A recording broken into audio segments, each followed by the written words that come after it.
Assalamualaikum warahmatullahi wabarakatuh. Saya Rahmadani Siregar. Sebagai pemateri pertama akan menjelaskan yang pertama mengenai latar belakang teori Kristaller. Nah, latar belakang konsep.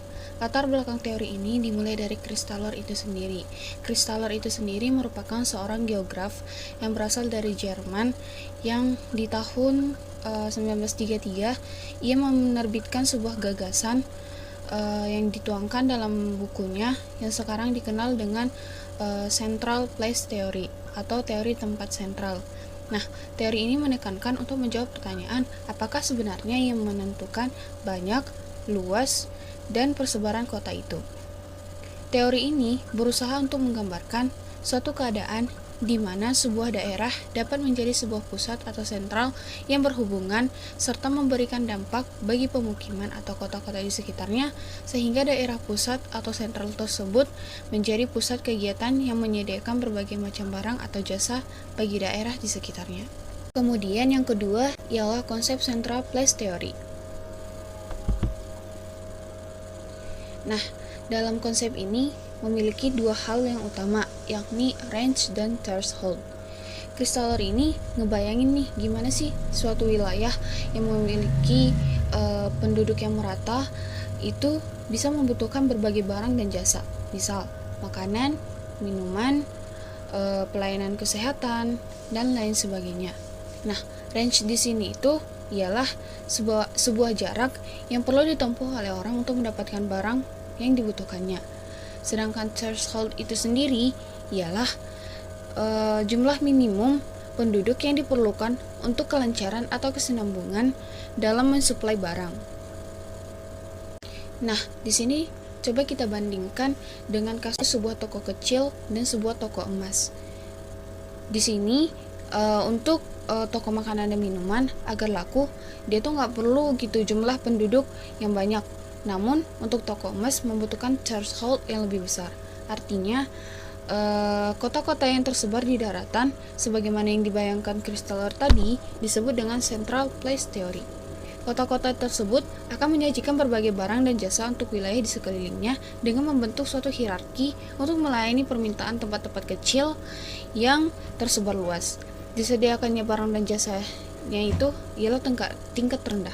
Kota-kota yang melayani barang dan jasa tingkat rendah dan tingkat tinggi sekaligus jumlahnya pasti lebih sedikit. Makin tinggi tingkat barang dan jasa, maka makin tinggi pula barang dan jasa tersebut. Makin besar range dari penduduk di tempat kecil, serta kota-kota besar itu terdapat pasar yang lebih besar. Untuk menggambarkan wilayah-wilayah yang saling meluaskan, Kristaller memakai bentuk heksagonal, jaringan-jaringan heksagonal seperti berikut. Lingkaran-lingkaran yang mencerminkan wilayah-wilayah itu saling overlap atau tumpang tindih. Nah, masing-masing overlap oleh Kristaller ini dibelah sama dengan garis lurus. Di sini artinya ialah bahwa orang yang dalam hal berbelanja menuju ke pusat yang terdekat akan menuju ke tempat yang lebih dekat gitu, dengan membayangkan heksagonal tadi. Lalu tercipta hierarki pemukiman dan wilayah pasaran seperti yang nampak pada gambar di samping ini. Selanjutnya akan dilanjutkan oleh rekan saya. Terima kasih.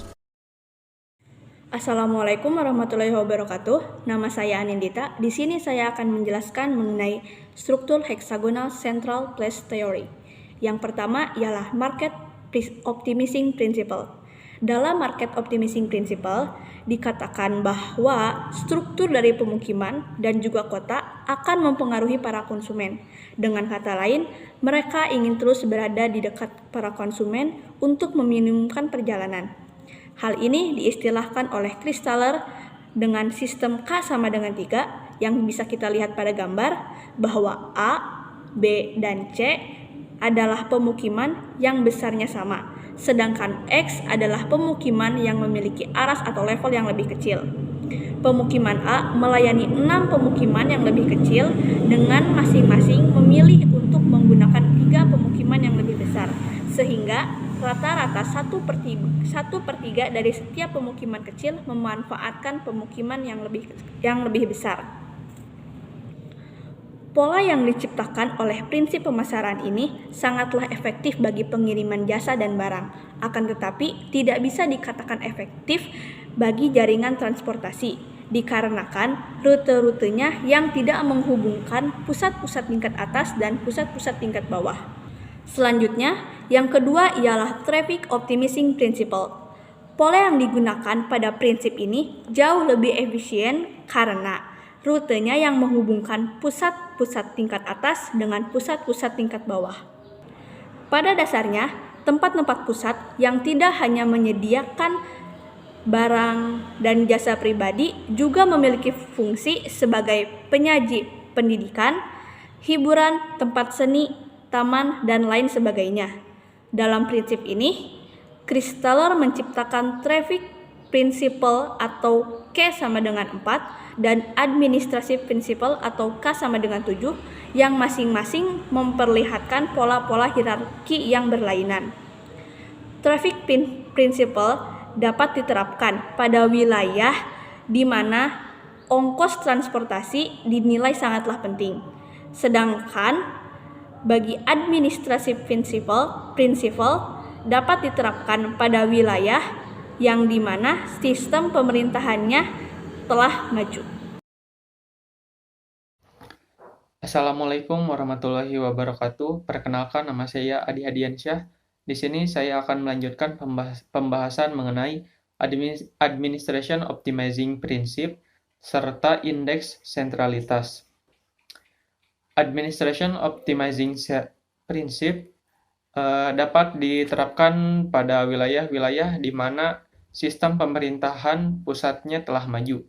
Di sini berlakulah progresi angkawi 1, 7, 49, 343, dan seterusnya, sedangkan wilayah-wilayah pasaran akan disusun begitu rupa sehingga jumlah pemukiman yang tergantung tiap central place dimaksimalkan.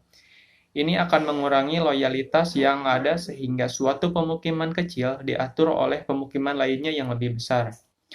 Christaller di sini menunjukkan bahwa pola pemukiman tersusun begitu rupa sehingga setiap tempat bertingkat bawah terdapat di dalam batas-batas wilayah dari tempat pusat dari tingkat atas.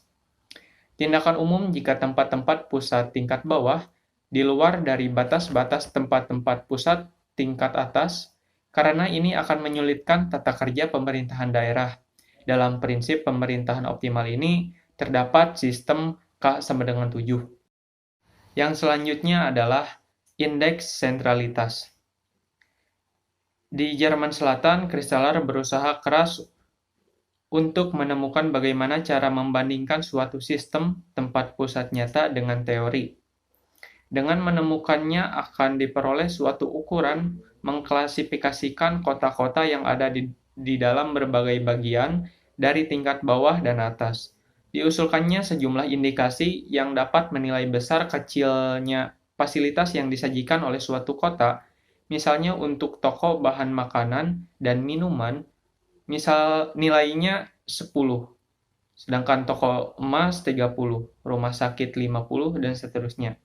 Jika ini semuanya dijumlahkan, lalu dibandingkan hasil serupa dari kota lain, dapat diperoleh sentralitas masing-masing kota. Dari banyak yang dipakai, Christaller secara khusus memilih hubungan Telegon sebagai tolak ukur sentralitas. Kota-kota besar dengan aras atau level hingga 7 dalam hierarkinya memiliki indeks sentralitas tertinggi. Seperti contohnya di Frankfurt, Nuremberg, Stuttgart, Strasbourg, Zurich, dan München. Itu adalah kota-kota yang berada di Jerman. Salah satu kota besar tadi indeks sentralitasinya misalnya Z2 sama dengan 5.000. Cara menghitungnya sendiri terdapat rumus CT sama dengan TT kurangi ET TR per ER, yang mana CT adalah sentralitas kota T, TT adalah jumlah pesawat telepon dalam kota, ET adalah jumlah penduduk di kota yang bersangkutan, TR adalah jumlah pesawat telepon di wilayah yang bersangkutan, dan ER adalah jumlah penduduk di wilayah yang bersangkutan.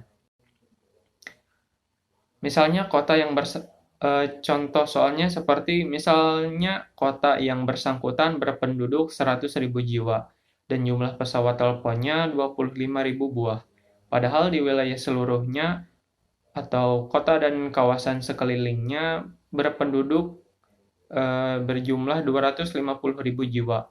Maka sentralitas kota tersebut menurut indeks sentralitas Christaller dihitung seperti 25.000 Z2 sama dengan 15.000 kurangi 100.000 per 250.000, yang mana hasilnya Z2 sama dengan 5.000.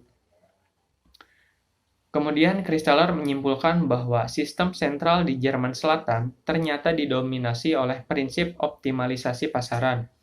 Sesudah itu baru prinsip optimalisasi lalu lintas. Adapun terdapat suatu penyimpangan dari pola teoritis menurut ia itu disebabkan oleh pola perkembangan historis. Sejumlah kota dapat lebih sentral atau indeks sentralitasnya tinggi melebihi kesan berdasarkan besarnya, karena seat atau keadaan internalnya menguntungkan bagi perkembangan perindustrian di masa lampau. Di samping itu, bentang alam juga dapat menjadi faktor meluaskan ataupun menciutkan pola heksagonal dari dataran yang homogen. Berbagai tempat situs khusus seperti di tepi sungai, pertemuan atau persilangan jalan perairan dapat menguntungkan pertumbuhan kota. Sebaliknya, lahan luas yang menjadikan para petani miskin dapat menjarangkan penduduk sehingga jaringan Central Place menyimpang dari apa yang diteorikan.